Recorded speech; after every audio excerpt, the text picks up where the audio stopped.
Humana, founded as a nursing home company in Louisville in 1961. It's now ballooned to number 40 on the Fortune 500 list. And through all that time and changes, Louisville has been at the center of the company's world. In 1985, the 26-story tower and headquarters for the company was built downtown, becoming a crowning centerpiece. Now, Humana employs more than 10,000 people in the city, by far the biggest corporate headquarters in Kentucky. But then, 2020 and the pandemic came, and like so many other businesses, Humana changed. WDRB's Chris Otts has been digging into those changes and what it means for the relationship between Louisville and the city's most important corporate citizen for weeks now. His deeply sourced and deeply reported story can be read on WDRB.com. Chris, you wrote that there is now a tenuous connection between Humana and Louisville. What has led you to that conclusion? There's two pillars to this story, Travis. So the first is about executive leadership. Where are the C-suite people in Humana? And it's never been the case that they've all been here in Louisville. But before the pandemic, my understanding from speaking to various sources is that their presence in Louisville was more regular.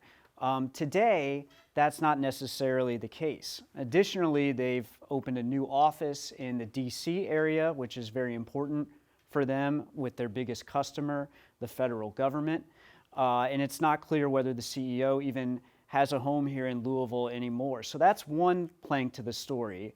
And then secondly, for the broader rank and file workforce of Humana, there's still more than 10,000 people in our area who work for this company. But because of remote work and hybrid work, their presence downtown is significantly less, and it's just not felt on a daily basis like it used to be. And we're not just talking about executives here. Humana has essentially and very quietly gotten rid of a lot of office space that it once held in downtown Louisville. Yeah, there are two sort of types of space that the company has. It has its Humana Tower, its Waterside building. These are places that the company owns. And then it is also traditionally the biggest leasing tenant of office space in our downtown. But that's changing. And it started to change, frankly, before the pandemic and only accelerated afterwards. So Humana is basically giving up all of its leased space in buildings that it doesn't own downtown. These are nearly whole buildings, floors and floors, thousands of workspaces that the company has decided it doesn't need anymore. And even space they own, a building right behind their headquarters that they donated to the University of Louisville earlier this year because they simply don't need it anymore. That's the impact of hybrid and remote work. There's a really telling quote in your story from a former Humana executive that you spoke to, and that quote is, "It doesn't feel like it's a Louisville company anymore."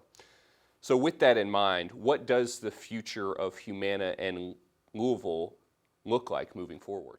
And that comment is related to the sort of top leadership of the company and where it is important for people to be and to make their careers, right?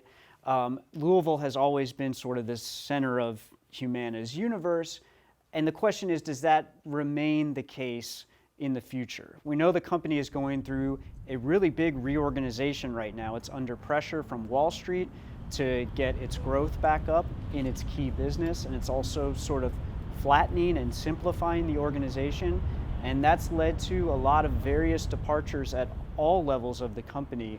And so it's not clear exactly where Humana settles after this sort of seismic reorganization that they're doing now, but it's definitely worth watching because this company is so economically important to Louisville. You can read what both former and current Humana employees are saying about the company and its future in Louisville by reading Chris's story online right now at WDRB.com. For Chris Otts, I'm Travis Ragsdale, WDRB News.